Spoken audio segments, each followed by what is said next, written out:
College sports is a big business, a multi-billion-dollar business. So how do high school athletes get noticed by college coaches? At Athletic Scholarship Corporation, we provide nationwide recruiting services and get scholarship offers for our clients. Today, Tyler Eden, it's a long time. I watched your highlight tape today, actually. Did you see it? I posted it. Yeah, I watched it. I didn't see it at first. I was talking to my mom, and she was like, "Yeah, I watched your highlights." I was like, "Watch my highlights?" I said, "What are you talking about?" She said, "On Facebook. I saw you're doing the podcast, the interview." I said, "Oh my gosh!" So I went and watched it, and yeah, it was real cool. It was real cool to kind of go down memory lane there. So yeah, I mean, just to kind of go back, just for people that are going to watch this and listen. Jim Ballard connected me to you and your family. Obviously, you've been doing this since '04. COVID kind of put a wrench in it. I'm in automotive again, which is my background since I was 19. But we didn't know if we were going to be able to help kids. We didn't know what was going on with the colleges and scholarships. So you got to shut down. You can't help if you don't know what's going to be at the end of the tunnel. I know during this process, we met with your family. We put together tape. We're contacting all these schools. I know you ultimately went to Lake Erie. Was there a decision to stay close to home, or how did that work out for you? Because I know at the end of the day, the coaches pick you and you make the decision. We're just kind of a coordinator of information, transcripts, things like that. But do you remember the process? I mean, it wasn't that long ago. It feels like it. Yeah, I do. And I'll tell you, I mean, so my process was maybe similar to some guys' experience, maybe different than others. But, the big thing with me was I really hurt myself in the recruiting process. I think, the work that you did and it was great and helped me get some exposure to some really big time. All right. Can you hear me talking still? Is it clear? Yeah. Yep. All right. I'm just going to keep running. Something's not Bluetooth in here. But so your process, you said you hurt yourself?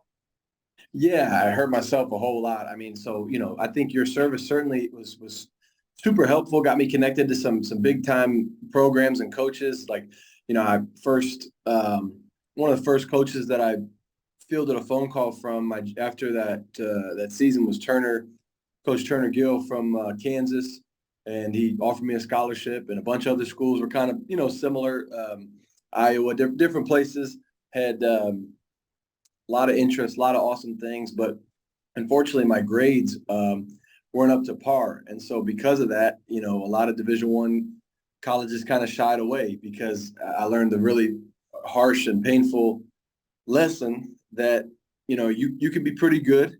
And that's one thing. But if you are missing one of the key components, like academics or your character, they'll find somebody who's just as good, who's got the grades. And so that was a lesson that I had to learn the hard way. And then I had an offer late to Eastern Illinois that it got kind of with Coach Babers and it just fell through. And so ended up being very blessed to have almost a full ride to Lake Erie College. And I chose basically between Lake Erie College and Malone. And I'm going to be very honest and transparent.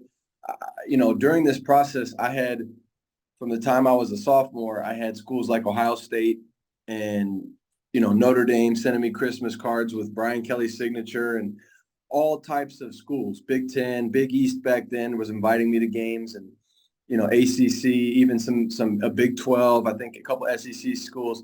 So there's a lot of interest, a lot of recruiting. And in that process, I really shunned a lot of Division II coaches, right? Yep. So I'm like, hey, I don't even know who you are. I don't even know what this program is.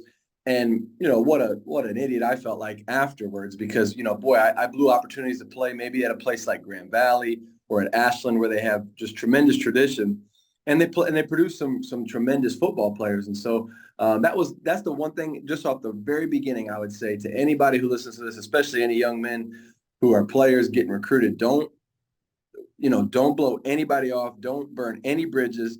Make sure that you treat every opportunity like it's the best opportunity, because it may be your only opportunity at some point. And so, I went through my recruiting process, kind of screwed it up, but I was still very fortunate to get a scholarship to Lake Erie, and I ended up choosing, ironically, and this is where I'll end this part of the thing, but ironically, I chose Lake Erie over Malone because I didn't want to go to a Christian university. And then literally next year I became a Christian. So it's just funny how Right. how God works and how things work. But yeah, but it was a great. Your service was great, and I think just getting that information out, was so helpful for me.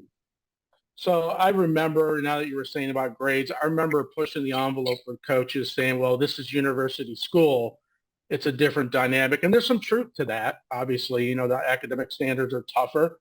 When you get a kid with honors classes, you give them that, 5-point scale, and you give them the benefit that their football IQ and their classroom, regimen is a little bit different than where I went to Brunswick High School, where we were just all about football in the 90s. So today, now going forward, being a father, beautiful family, by the way. Thank you. Congratulations on that. Thank you. This name, image, likeness, are you seeing that trickling down yet at your level? I know it's the higher end. Oh, not yet, but I've heard it's coming this way. I mean, I know there's several states that already do it. I'm not looking forward to it when it does come to Florida. I'm praying that it doesn't. I'm in a good position where I have a really good booster club here, and we have some really great support. But I just think it's so early to give kids that kind of,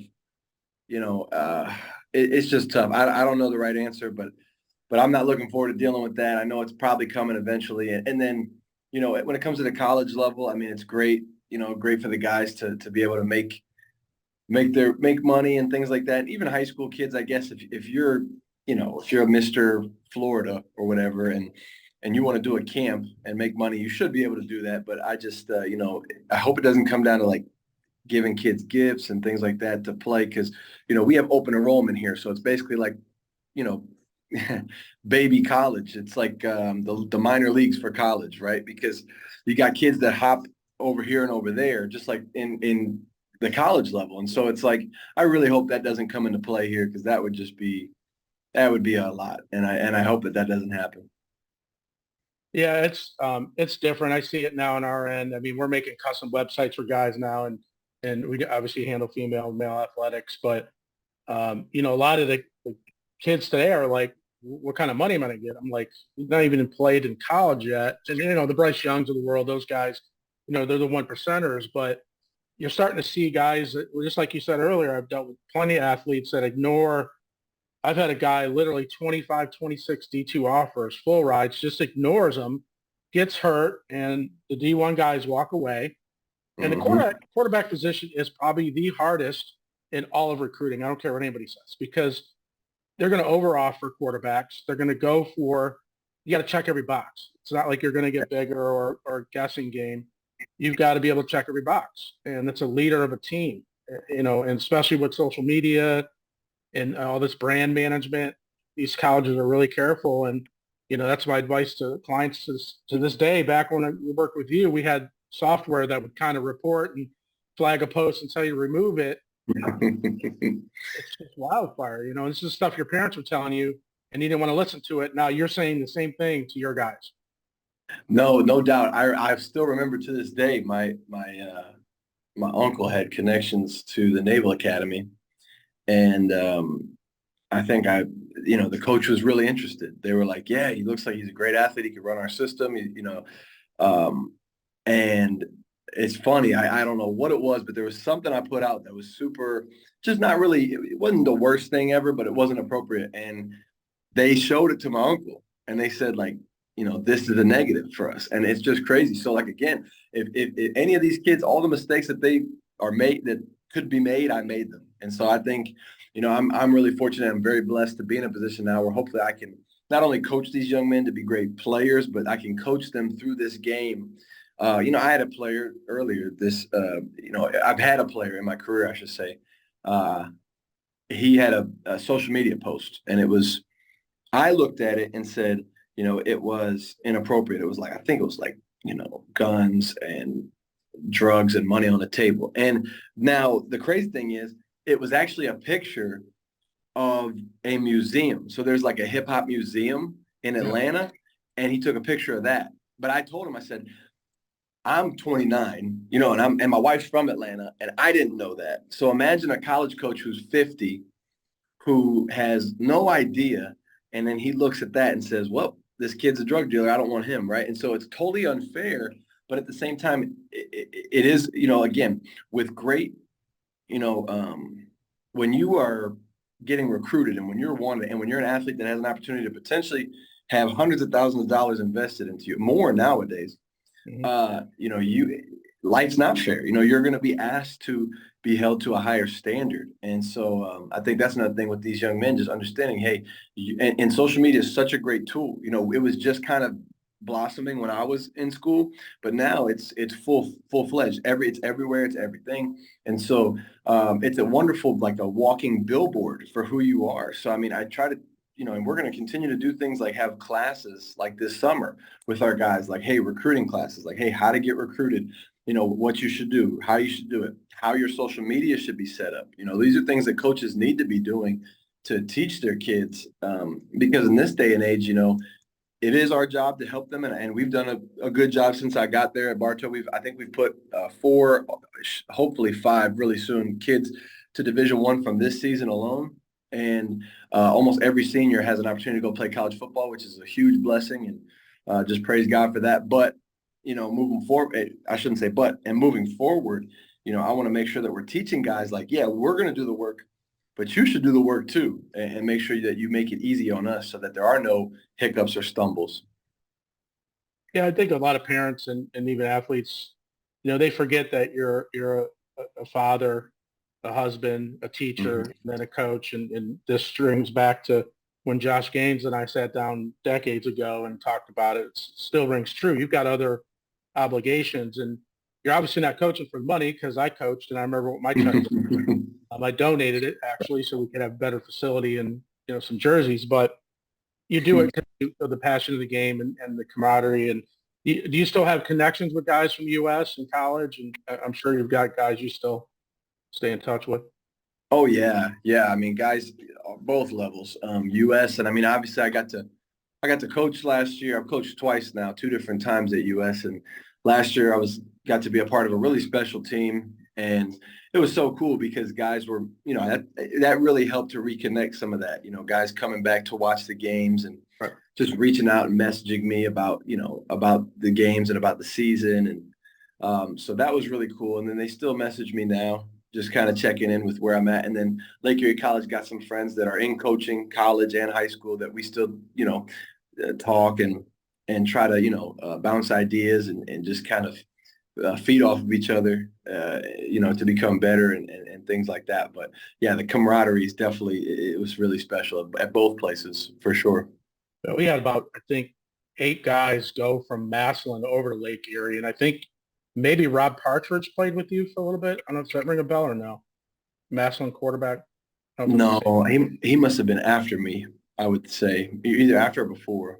He might be like 14. I'm just trying to remember. He ended up being in a brutal wreck and paralyzed now. And he bounced Mm. from several colleges. He went same thing, D1. I mean, when you showed up in college, it was like, I remember when I played and I played in a national all-star game. I thought I was great. And then I get my ass kicked and I'm going, this is brutal. And then you go to college and you're like, this is really brutal because the third string guy is just as good as me. You're all so close that really your work ethic, your character, those things probably make your definition of a coach selecting you to play. But what was it like for you, that transition from, I'm all-state QB, I'm being recruited by all these schools, I finally land one. When did you finally go, this is tougher than I thought it was going to be? You know, my journey was very different. When I went from, again, not to, but getting recruited by Ohio State and Notre Dame, and this is no disrespect to Lake Erie College, Right. to kind of falling to Lake Erie College, a brand new Division II program. Mm-hmm. Man, I didn't really try. I wasn't motivated. I was like, well, I felt like this was a a downgrade, and again, total just arrogance, and really more than arrogance. I'd say it was more naive, not being naive, not really knowing what I didn't know. And because I had 2 or 3 guys from that team at Lake Erie play in the NFL, right? So it's like, it's just, again, total lack of awareness at the time. And so I really didn't try very hard, right? Like, we had summer workouts and things like that, but I wasn't really going to them like, consistently. And then when we got there, I ended up in practice, I didn't really, the one thing I'll say is it was the speed of the game as far as reads was way different. And I had always kind of relied on being an athlete, making my own plays. And the coach that I played for, Coach Hazard, who ran a really nice offensive system, the problem was I never felt like I was a system guy. I was more like I'll go through my reads, and then when things break down, I'll scramble and pick up yards, or I'll scramble and find a guy open. So I'll never forget. There was one day in practice in camp, my freshman year, where I scrambled away. I got the whole defense moving with me to the left, and I turn my entire body while I'm running full speed and throw back across the field, hit my receiver, and he takes off. No one's left. It's like a 50-yard touchdown. And I'm thinking, man, I just made a nice play. He rips my butt apart and just says, we don't do that. And da, da, da. And so, again, it was just very different, right? Like going from being able to make plays and be creative and be more of a playmaker to being, the coach that I had was more so like, hey, you either do it's 1, 2, 3, and then do this. And so that was a huge adjustment for me.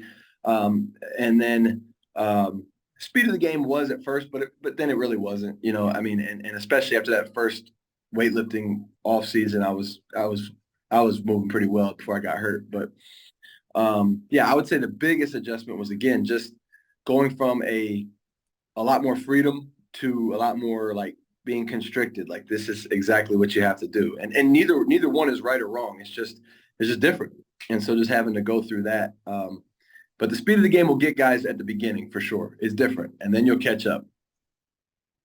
Yeah, I think the best advice dealing with, my experience on this end of it for years is you don't know where a coach is going to land. I mean, coaches are shifting around quick. They get fired or they get promoted. And you might be talking to a D3 guy one day at Baldwin Walls, and he becomes a head coach at Akron or right. OU. And if you were a guy that maybe was a 4 or 5 star and he takes a shot at you, right?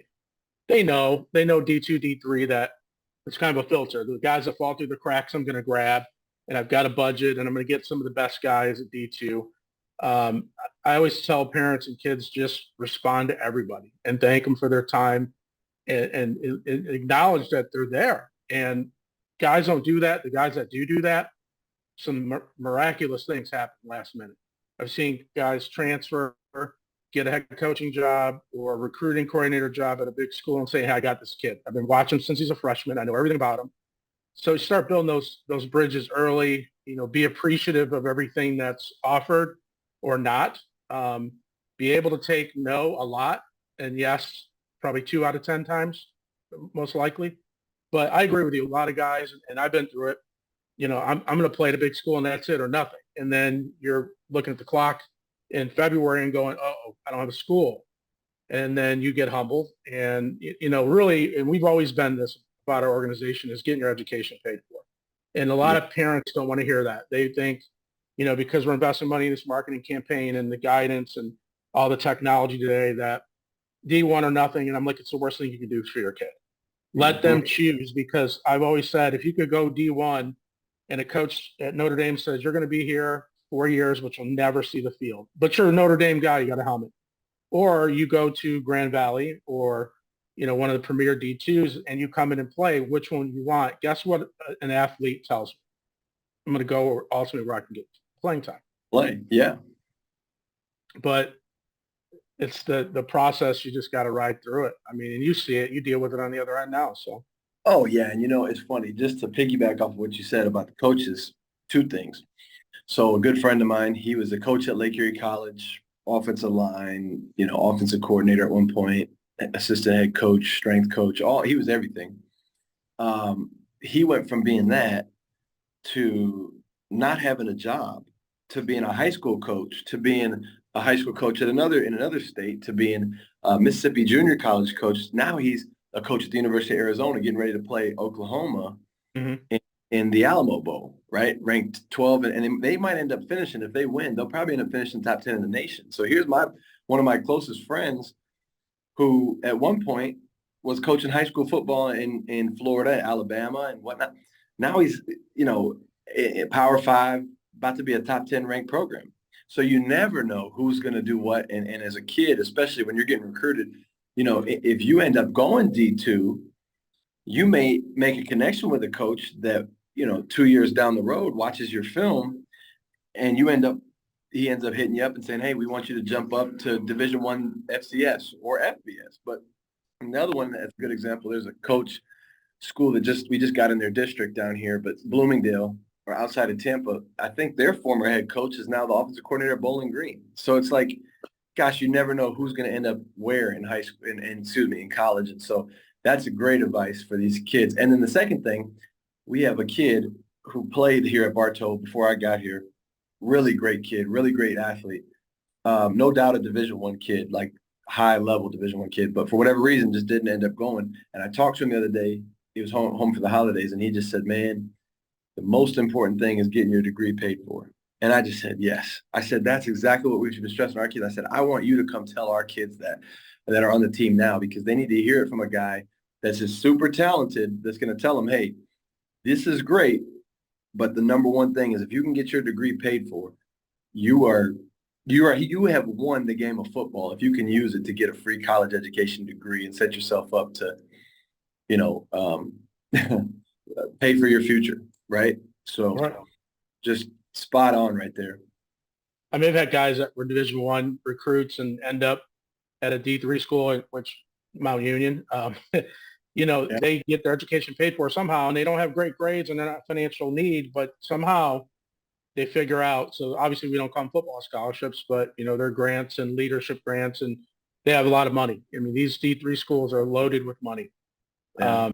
And with the social media, everybody sees the 5%er, the guys with the sensational signing days and the name, image, money. They see all that, and I think it's stressful for a guy. I couldn't go through it right now. I mean, you see those top 5%ers, and you think that's how it goes, and it's not that glorious. It really isn't. It's hard work, and I tell kids, start early, get on the NCAA. There's a playbook in there for student athletes on what to do on what year. It gives you a graph, milestones. Start getting on, maybe not as everybody thinks because you tweet to a college coach, you're going to get responses or he's reading it. Most likely it's a public relations department. Start getting engaged through the NCAA, and even NAI has a great portal, which actually works really well because you can register and go in and start connecting directly with schools and get in their database.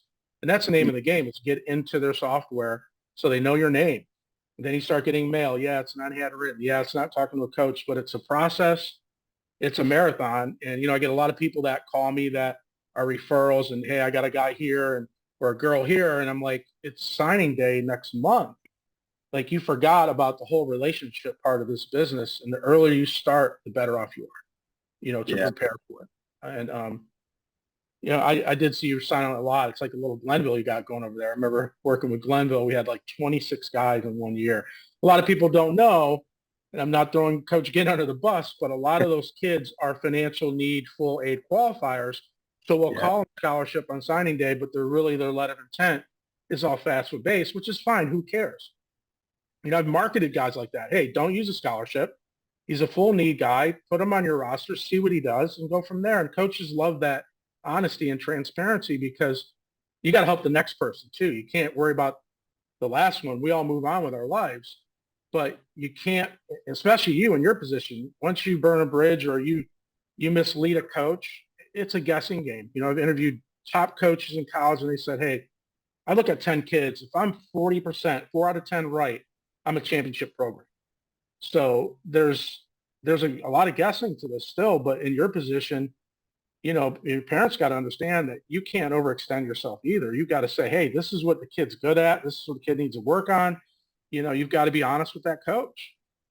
And you want to help a kid. I get it, but you got to be careful, right? Yeah. Well, yeah. I mean, because again, relationship is the name of the game.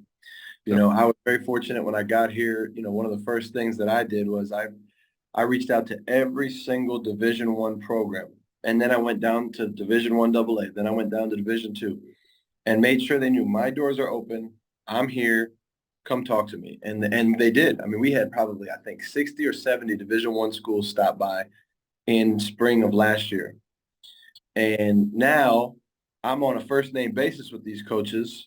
they texted me things like congrats on the playoff win, things like they follow what we're doing. And I texted them, hey, congrats on the bowl win. Hey, and when they come in town, they let me know ahead of time. And again, it all comes back to relationships. The coaches ultimately want to know, that you're going to, like you said, you're not going to waste their time and you're going to help them win. And I'm fortunate because I got a lot of good players, but I know even if I didn't, they would still stop by because they want the relationship to say when you do get a player of that quality, that we want to be able to be in contention for them. But it's tough now too. I mean, a lot of these Power 5 programs, they don't even recruit high school anymore. They just recruit the portal and they recruit the top. You got to be one of the really, really top guys for them to recruit you. So it's just really a tough game for these kids, and I feel for them. But that's what I've told a lot of my kids. We still were able to even in the midst of that. Because I'll say it right now. I mean, I think that how it's gone is with the whole transfer portal is Power 5 kids that would be Power 5 kids. The top is always going to be the top, the 4-star, the 5-star kids.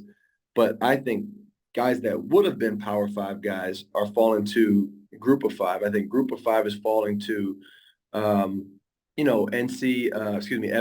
FCS kids are going D2 because that's just what's happening. Everybody's getting pushed back a notch. And so I wish there was some way that would change, but I don't think it will. And so I think the pathway now is for some of these kids is go D2, kill it, or go D1 AA, kill it, and end up at USC or Oklahoma down the road. I think that's what it's going to have to be, unless you're just one of those freak guys that is one of the top 150 kids in the nation. But, it's tough. But again, teaching guys that, telling them how to navigate that is part of the job now. And so we've been doing that here. And it's funny because I got a bunch of guys. I got guys that are going D1 AA. I got guys that are going FBS. And I think they're going to have great careers, but you never know. You might have a kid that on this same team that goes D2 and ends up playing at Michigan, because it's just so crazy. We had a kid from Bartow before I got there a long time ago, but he played at NAIA maybe and he's at the University of Miami. He's one of their defensive linemen now. So it's like just crazy how this whole transfer portal is. It's free agency for sure. I mean, Saban said it last week. He's like, it's definitely like the NFL.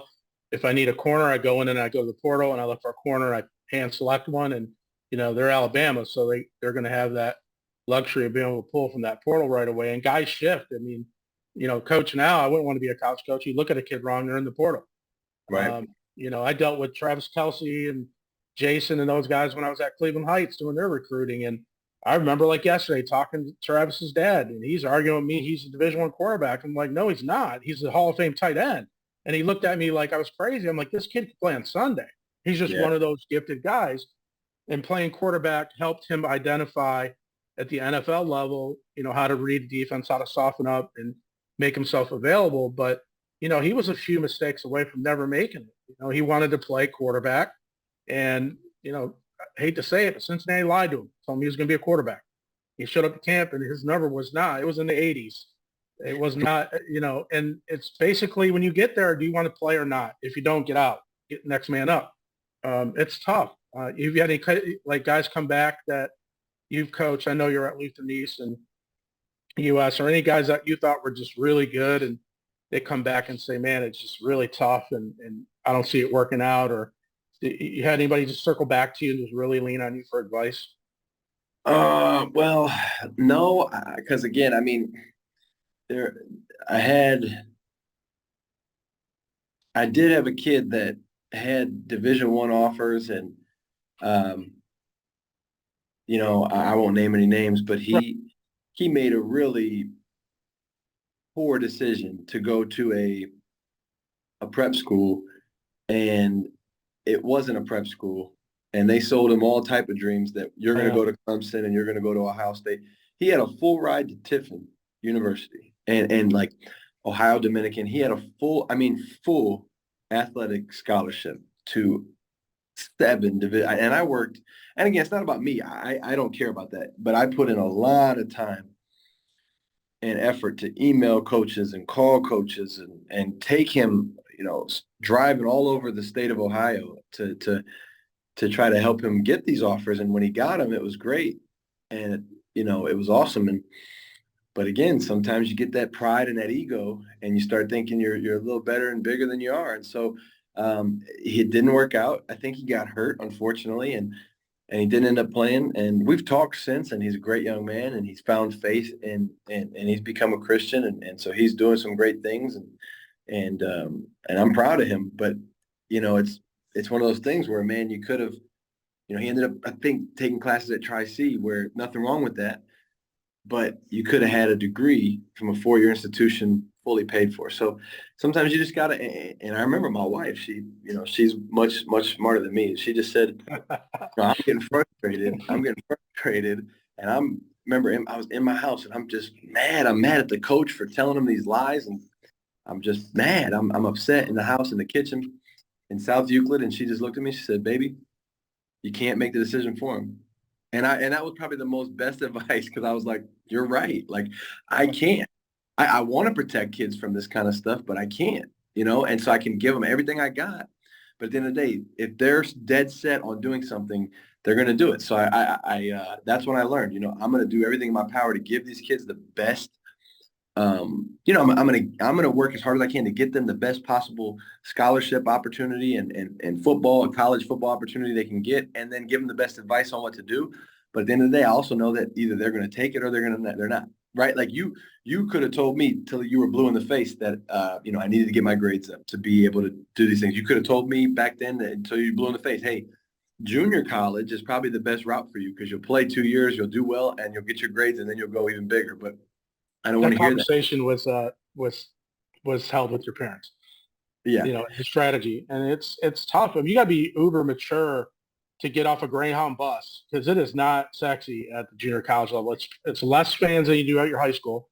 You're playing in, defunct facilities. That's one of the problems I had with Massillon and Eds and Ignatius. Those kids leave that environment and then they go to, Arizona Western and JUCO in the middle of nowhere, and they got to find an apartment and they're rooming with 4 guys. But I'm going to tell you what, some of the best football players are at those junior colleges, and they're fighting to get out of a No, situation, you know. no doubt. There's no doubt about it. And I looked at junior college like it wasn't an option. Yeah, it wasn't an option. It was like, there's no way I'm going there. I'm going to play. I'm going to go D2 before I do that. Which is silly, because I think had I gone JUCO, again, I had interest from, like, there were coaches, Division I coaches that were asking me to go JUCO. They're like, hey, if you just go have you out of it when waiting. you're done, right? Yeah. They're gonna hand put you in there and then pull you back out. It's a farm. But again, if a kid is not willing to listen, and that was my problem, was you got to be willing to listen and be humble. And I struggled with it. And so my thing is, that's where, again, the wisdom of my wife, just, hey, you can't make them choose the right thing. And so that's where I just had to say, you know what, I'm going to do my best, and I'm going to hopefully help these kids get where they need to go. But at the end of the day, all I can do is lead them to it. What they do with it is going to be on them. They got to go in full, eyes wide open, that this is a business. Anytime at a high level you pay a coach 3, 4, 5 million a year, they didn't get there without stepping on toes. I mean, that's just a fact of life. I'm on that business where I talk to these coaches and send correspondence, and I'm not dogging any coach. It is what it is. I mean, you got somebody behind you, athletic director, boosters, big money. We're talking tens of millions. You better win or you're out. So they got to start making some decisions. And some of them are in the best interest of kids. I've seen colleges take kids, recruit them to withhold them from another school, so they have to compete against them, but you'll never play because I got this other guy. And I think it's unfair. I wouldn't do it, especially now with the transfer portal. Who cares? He's going to be gone anyway. It's one and done. Yeah. Yeah, that doesn't work anymore now. But Joe Burrow comes to mind. I mean, at Ohio State, I think there was no doubt that was one of the things. Don't let him go to Michigan. Don't let him go to Michigan State. I think, yeah, you're 100%. But it's funny now. I mean, now with the transfer portal, the power. I mean, it used to be 100% with the head coach. They had all the power. Now it's not, because you got NIL, where players are making more than really almost. You got a lot of players making more than the position coaches and even maybe some coordinators sometimes. And then the transfer portal, where, if, like you said, if they don't fulfill that, like, you got, like, how many running backs from Ohio State just transferred? I mean, almost all of them. So it's Yeah. like, it's just crazy. It really is. But again, whether it's good, whether it's bad, I don't know. I don't really like it because again, I came up in a different generation and I liked the way that college football was. But I mean, there's guys that are obviously benefiting money wise. You know, some of these guys won't ever play in the league. So it's kind of, it could be great that they make some money now. But I do hope, I really hope that they change the transfer portal rules. Like it's something has to be done because it's not a good system at all. It's like it's new, and because it's new, it's terrible. So I hope they keep fixing it to make it like at least a little bit better because I think it's a bit ridiculous at this point. I think too, what's unfair is with college athletics, you look at like volleyball players and college softball and track and all those, ancillary sports that aren't really revenue generators. Those kids aren't, I mean, you got a basketball player, she's making millions, with her social brand and all that good stuff. But I think they should take the money, pool it, and divide it by the athletes and create more of an environment of, a team culture. Because right now it's individuals. Heck, when you offer Marvin Harrison $30 million to stay at Ohio, that's crazy money. Why wouldn't he stay? I would stay, and if I got hurt, I got my money. I could rehab and then still go in the league and make it twice. Right. But these other sports are just not getting any money, let alone scholarships. I mean, I dealt with one of the best lacrosse players in the world, the country, and was a young lady, good grades, check every box, and she got like $6,000 a year. They played at Oregon, and I'm going, this is crazy. Jeez. And I mean, when you think about it, I thought about Marvin Harrison's $30 million 1 year deal. That is like Um, as good as it gets in the NFL. Like right. you can't, what's their rookie deal? Like 500,000? So it's just nuts. I mean, like I was thinking about that the other day. I said he's making more than maybe the highest paid wide receiver in the NFL if that happens. So yeah, it's ridiculous. The other thing I've always wondered is this: you pay a guy all that money. Let's say he plays the entire season and then sits out the bowl game, right? Like how does that work? Like is there a certain quota of games that they have to play? Like I don't know what the rules, what the regulations are on this. I don't even know if they are regulating it, which again raises huge red flags for me when it comes to something's got to change because this is not going to continue on like this forever. It just can't. They got to make some type of rules and I want guys to get paid, of course. When you have a talent and you have a gift from God, you work hard. You deserve to get paid, especially if you're bringing in that much money. But at the end of the day, we got to figure out some way to make. There's no job that I know of where there's not some type of regulation and rules and things like that, especially when it comes to sports. I mean, right now I'm in this business, and I always talk to my wife, and I go, I don't know what the NCAA does anymore. I don't even know what their existence is going to be in a couple of years because, my stepdaughter right now, she played softball as a high academic kid, good kid. She's on her tour actually today, went to Duquesne, and she doesn't want to pursue sports. She just wants to do academics. So she's not a D1 kid. She's just not all in. She plays at Chagrin. They're just not good at athletics. It is what it is. But she she's getting a lot of money because of academics. She's getting more than some players that I deal with Yeah. because her grades are so solid. But Awesome. you look at this business and you go, okay, they don't have to take an ACT or SAT. It doesn't make any sense. That's junior college. They make you at least try. Now they're saying we don't care about it anymore because of COVID. There's still these waivers. And now they're talking about it may never go back to standardized testing and requirements. And I'm going, what's the higher institution? What happened? So now you got kids that are not student athletes that have to go through all this. And then you got athletes that don't have to. You're not teaching them anything. No. You're And handing them a ton of money and you're saying you don't have to do much. And in fact, you're hurting them because what you're basically saying is we don't care. We care about your physical abilities, but we don't care about your mental abilities. We want you to be, Or we anything want else. to use you, we want to use your body for our entertainment, and then we're going to cast you aside. And whether you learn anything or get smarter or become a better person, we actually really don't care. We just want to be entertained. And so, maybe it's always been that way, right? Maybe we're naive. But I think it's a dang shame. And what I would say is, like for me and for us, one of the things that we're going to really start hammering into our kids' heads is choose excellence. And again, my face spills over, but there's a wonderful verse that basically says that whatever you do, you should want to be excellent at it. right? Because it's a gift from God. You should want to be excellent at it. And so what I believe is that the best thing for us to teach these young men is that excellence on the football field is not a switch. You can't be, a terrible person and be great at football. You can't be a terrible uh, student and be great at football. If you want to really be one of the best, and anybody I've ever met that's one of the best, they're good at everything. And even if they're not the best at it, they still try to be the best at every area. I've never met someone who's really elite. And look at Marvin Harrison. I think he's got what, like a 4. He's got a great GPA. But again, guys that are really, really like that really are the goats or whatever. Like they want to be the best in every area of their life because they understand it's not some type of switch that when you step on the field, oh, it's time to be good. No, they want to be good all the time and everything they do. They're driven to be the best. And so that's what we're trying to teach our kids. And hopefully it works and hopefully it resonates with them so that we can be an outlier in this crazy generation and hopefully we can have a great, team GPA, just a team full of good young men that do good things and hopefully whoop a lot of butts on the football field too. So your degree is completely translated into your coaching, your persona and culture, no doubt about it. I mean, I see it on social and I notice you and I know I message you and say, hey, let's reconnect and talk about this. You've been through this, but you're using your degree every day on the psychological and right and trying to keep guys together. And that's not an easy task, not No, today.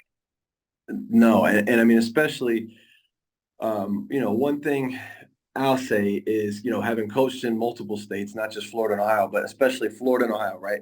Very, very specific contrast because again, people look at the Ohio kid and they say, uh, well, he's going to be super well coached, super, technically sound, and he'll be, just a fight all the way to the whistle. And the Florida kid, they're going to say, well, he's going to be a freak athlete. Right. He's going to be, he'll make some really great plays, but um, emotionally up and down, right? And I'll tell you what, right now, that is kind of true. Like when you do, I have coached in both areas, and it's hard. I've never experienced a wave like what we had this year, where the kids were really, really high and then they were really, really low, and I love them, and I think it's partly just because they're so dang passionate about the game. It means everything to them. Um, but when you talk about the degree that I got, I am so blessed that I was able to go to school, and it all circles back because again, I used football and was blessed that God blessed me with an awesome opportunity to get a free education because of football to then go coach football and teach young men to hopefully be able to do the same thing, to use their sport to get a degree to help other young men. And that degree, though, again, where it basically covers the psychology and sociology of team sports and of individual players and things like that. I use it every day, to try to keep kids from having a meltdown or keep kids from, just making poor decisions on the field and being able to calm them down and being able to keep them focused and being able to keep them motivated and hungry. There's no doubt that degree and the things I learned there, coupled with experience, has definitely come into play and has helped big time. But again, whether it's not a good or a bad thing, again, because both states with different players, and by the way, there's players in Ohio that you have the same thing, and there's players in Florida that are what Ohio would be, what college coaches think of Ohio kids. But the point of it is I think the degree that I got and the tools that it gave me is such a blessing because again, it helps me to learn what makes a kid tick, what motivates them, and how can I best help them to ultimately produce and play the best that they can play on every every single play. And especially though in Florida and especially at a school like Bartow where I am taking over, and they they've had ups and downs, but one thing I was super proud of, just to kind of put our program into perspective here, I was super proud of them this year because we played in a lot of close games, and in the past I think that they had lost sometimes like that, but I was really proud of them because they certainly fought. We didn't win them all, but we won a lot, and so I thought I was really proud to see that, and I'm proud of our kids for really taking a big like psychological step forward. And so I'm hoping we take an even bigger one next year. And there's no better sport. I mean, when I played, you had bonds with, I was at Cleveland Heights, which, is on the race scale, it's split. And you're an East Side guy too. You lived in Heights or in Menor. You've been around it. Um, where the color, the economics, none of it matters. You're just a football player, and you build so many bonds. And then I go to college, and I did the anabolic steroids. I talked about it publicly in the '90s. It was a thing, and I wanted to get out of my situation. I wanted to go to college. I wanted to escape what I was dealing with. So that sport saves lives, and you go back, and then you become a coach, and you give back. And I think the key to a successful coach is the psychological aspect. You're going to get the athletes. You got what you got. You can make them better. You can fine tune them, but their gifts are their gifts. And to be able to tap in their mind and psychologically know this is what make this kid tick. And then I got 70 other guys I got to look at. And when you start knowing which each kid, how they operate, how they receive, tough love or criticism or praise, you really start to realize, man, this is pretty awesome. And I miss that. I don't get to do that because I'm busy in the entrepreneurial things that I'm addicted to. But when you see kids and you see them progress and I know this kid's background. I know what makes them tick. I've had kids that were just inner city, built like grown adults, and you just tell them, hey, man, I'm just really disappointed in you. And they go to tears and you're like, wow, this kid respects what we're trying to do here. And it's not about you or I, obviously you moved on and you got your family and you coach because you love it, but you get a high off of helping these kids. You really do. And it doesn't matter if they play at Alabama or if they play at John Carroll. It's just go continue because you don't have this many years to do this, right? You only have a few years to have this youth and this availability to go get education. And I think it's going to get tougher with the social media and this money being thrown around. And I think the higher education is going to take a back seat, obviously. I mean, it already is, right? Yeah, I think unfortunately, all good things can eventually become corrupted. And I just hate to, I don't know, I just hate to see it moving in this direction. And, I just feel so bad for the kids, man. They work so dang hard, and it used to be high school kids, you work hard, you get rewarded with a scholarship. And if you are a Division I kid, you're a Division I kid, right? And you get those benefits. And now if you're a Division I kid, you're probably not a Division I kid, which is just, again, and if you're a Division II kid, we may not even have room for you, right? It's like, again, it just makes me it makes me sad, but I'm optimistic and just pray and just say, hey, I hope that something changes where they can at least regulate it better so that they can still give high school kids. Got a bit. I got a little freaked out. I was like, is that like a ghost or something? No, that's my daughter though, Kamara. Yeah. But speaking of athletes, she's a pretty dang good one. But no, I don't know. I'm optimistic, and I just pray that something would change that would help even the playing field so that these young men can hopefully have an opportunity again. Okay, transfers and high school kids. It'd be great. I don't know if it'll happen, but like I said, I'm optimistic, and I'm praying for that.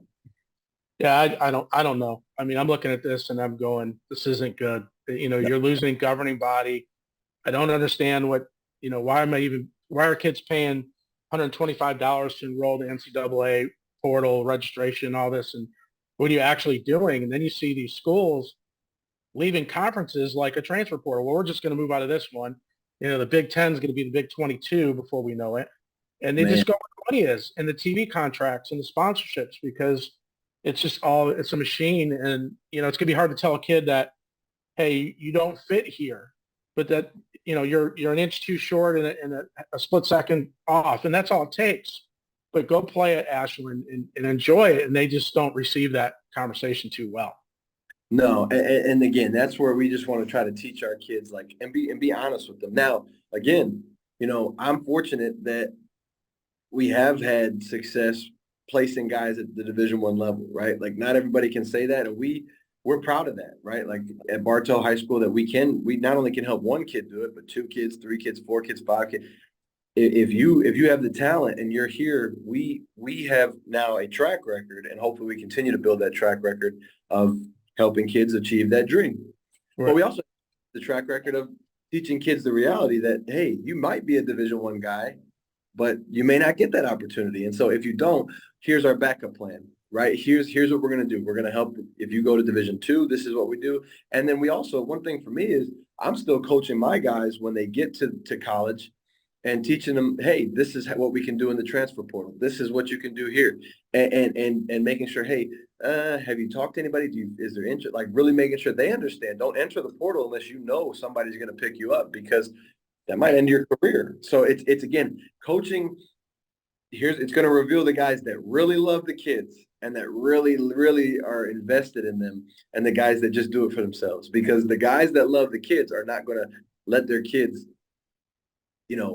they're always going to be their kids. I mean, the Quavion Birds, he's going to Central Michigan, the Jaden Williams, the Daryl Galvas, the Jason Williams, the Ladarius Davises, the Janias Taylor, whoever it is, all of these guys are always going to be my guys. And so I'm always going to try to help them 2 years, 3 years, 4 years down the road when it comes to this recruiting thing. And then life too, right? If they need things in life, need advice, they need help, whatever. But I just feel so bad for the kids, man.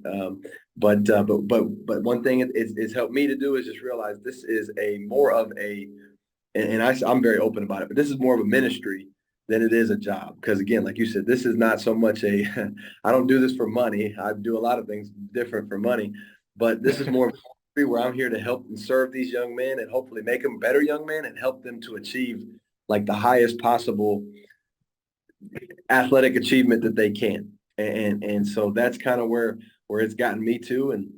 And so, yeah, hopefully I'm able to do that and navigate this crazy landscape.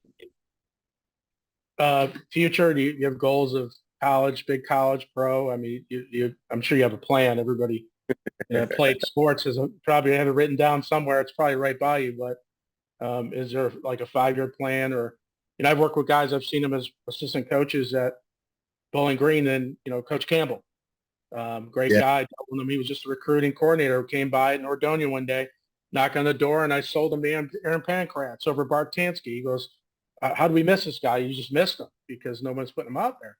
That's right. And then these guys move on and go to big colleges. Is that your end goal? Or, I mean, I'm sure you got something up your sleeve, right? Yeah. Are you talking about me? Yeah. Well, I mean, I'll say like this. I'm very happy here at Bartow. I see myself hopefully being here for a long time. Down the road, who knows? I've made my wife move a lot already, so I don't think anywhere anytime soon. My hope is, and this is the honest truth, I hope that I can build a state championship winning program where we are consistently competing, right, for the to be the best team in the state. And really my mission statement with this program is we want to be the crown jewel of Polk County, which you might know, you might not know, but Polk County is That's big. excellent football. I mean, other than Dade County here, I think it's the best by far, and it's one of the best in the nation. Ray Lewis, Ken Riley, on and on and on and on. How many good guys have come from here? But those are just 2 Hall of Famers to name a few. But I'd like our program, Bartow High School, to be the crown jewel of Polk County, then Central Florida, and then the state of Florida. And, that's like our mission statement. And so crown jewel, standard bearer, whatever you want it to be. But I want them, when people play us, I want them to say, man, they were really good at football. They were really great kids.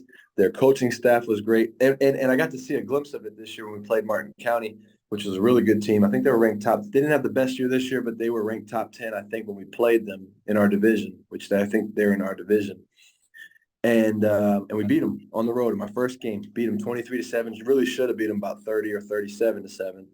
And after the game, they just said, "Man, you guys out-coached us, and your boys out-physicaled our boys." And if you've seen the size of Martin County, I mean, they were up there with like a mass. Like they're big, right? They're big, strong kids, and we just beat them. and took the life out of them, I should say. But it was cool. I got to see a glimpse of it, right? And of course, because it's year one, we had highs, we had lows where, boy, it wasn't like that. And so now my goal is, how can I get us to be that every time we step on the field, every time we 7-on-7, every time we do anything?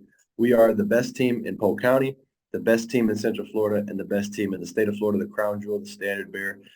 That's my goal, and I hope I can get that within the next 10 years. That's like, if I had to put it to a timetable, I say in 10 years from now, this is what I want to do. This is where I want to be. Now, if down the road, far down the road, I did have the opportunity maybe to coach at the college level, like a Division I, FBS thing. It's interesting, but the thing about that is, and you said it, family, right? Like, so my wife, my daughter, these are things that are, unequivocally important. I can't even put nothing can really relate to it other than my faith, which is number one. And so being able to spend time with my family, I can do that as the head coach at Bartow.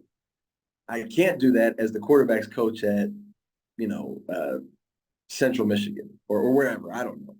So again, there's always you're on the road, you're recruiting, you're doing a lot of work, and the trade-off is the finances. You leave a legacy financially for your family, no but doubt. they begin to know who you are. You're on the phone. It's I don't know. I don't think so. And that's why I think maybe when like my daughter is out of high school, I don't know if we'll have another child or not. If we're blessed to do that, that'd be great. But when she graduates and we're kind of older and we're just doing our thing, maybe then, but maybe I want to spend that time with my wife and do things like that. So I don't know. So, but I'll tell you this, I couldn't be happier here. And I think if I had to give you like a 5 or a 10-year goal where I want to be a program that has won a state championship, that consistently competes for them every year, and hopefully is like the standard bearer for excellence in Florida. That's what I'd like. So see if we get there. A lot of people don't know this, but this company was hatched out of me coaching, and a parent chewed my tail out because I was playing this young man at left tackle when he really could have won us games as a tight end. He was that athletic.